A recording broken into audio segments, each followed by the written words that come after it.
Hi, this is Perry Marshall, and I picked up the book, The Real Anthony Fauci by Robert F. Kennedy, which is currently very, very popular on Amazon.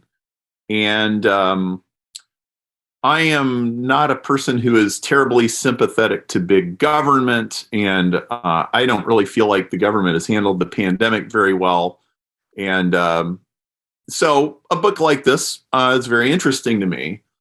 As I started digging into the book, I found some problems. Now, first of all, this book is huge and it's got a massive ton of references, and it certainly looks like a bulwark of substantial information that would have to be dismantled brick by brick. And it's very damning information to the NIH and Fauci and the government and everything. So I started digging in, and I quickly found a problem. Now, I have not researched this book very hard, but on page 84, there is a chart, a whole series of charts, and then they continue on to the next page, and they show the deaths from COVID on a chart, and then there are little needles pointing at where was the vaccine policy implemented.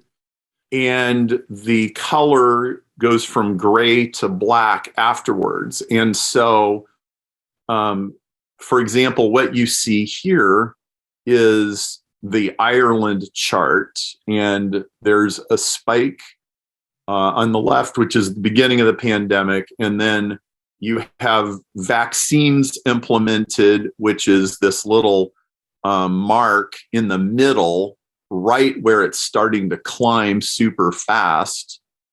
And then you have the spike in deaths, and the left is gray and the right is black. And what the book is saying is that deaths spiked as a result of the vaccine. That is explicitly what this section of the book is saying.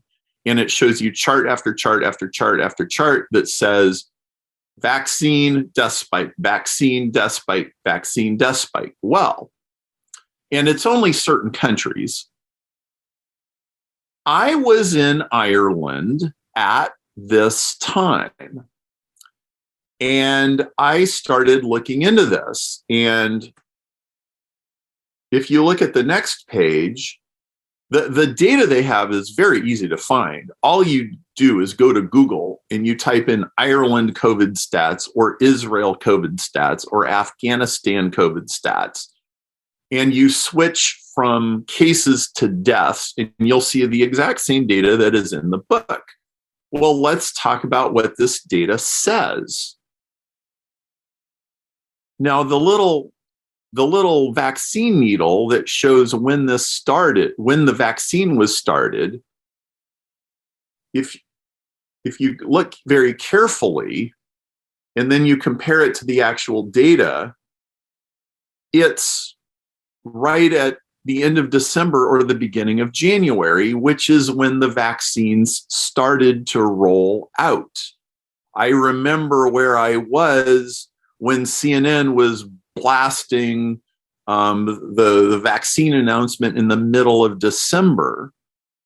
Well, then I was in Ireland myself from December 28 to January 4. I actually escaped the United States. It was weird to be there. It was weird for the airport to like be a tomb, but I managed to get in and they let me come, and I didn't, mess with anybody or go to any restaurants, or just went hiking pretty much. And Ireland went from level 3 to level 5 lockdown a day or two after I got there. And it was because COVID was spiking because of the Christmas holiday that had just happened. And when I was driving back to Dublin to fly back, the radio was all about how the hospitals are full.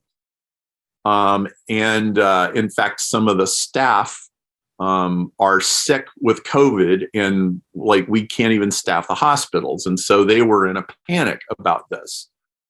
Well, what this chart is trying to suggest is that happened because of the vaccine. That didn't happen because of the vaccine. That happened because of Christmas and winter and people getting together, and it caused a spike. Okay, and when did people actually get vaccinated? February, March, April, May. And what happens to the deaths then?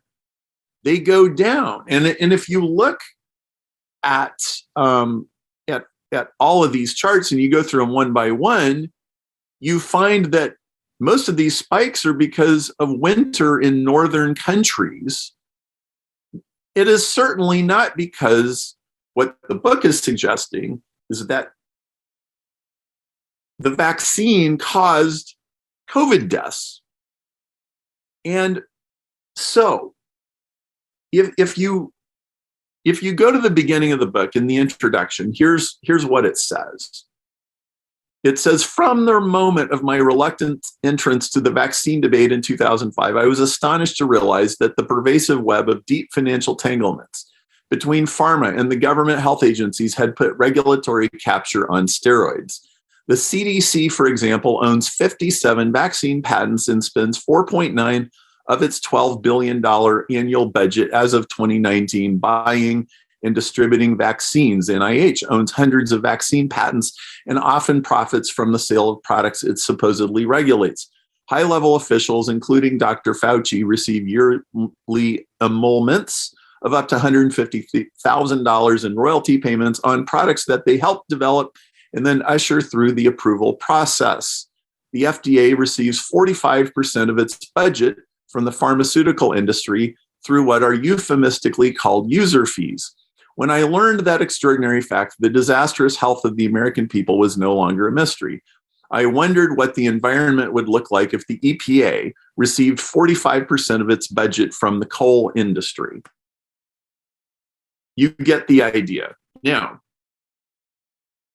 that is essentially the thesis of the book, that the government is corrupt, that it's in bed with Big Pharma, and Fauci is encouraging this. And you know what?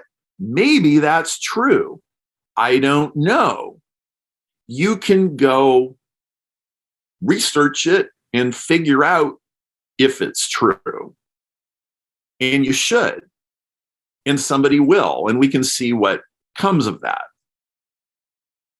But if you are trying to make a case that the government is ridiculously corrupt, you can't layer on patently false claims that the vaccine caused COVID deaths when the COVID deaths, there was no vaccine available to most people at the time.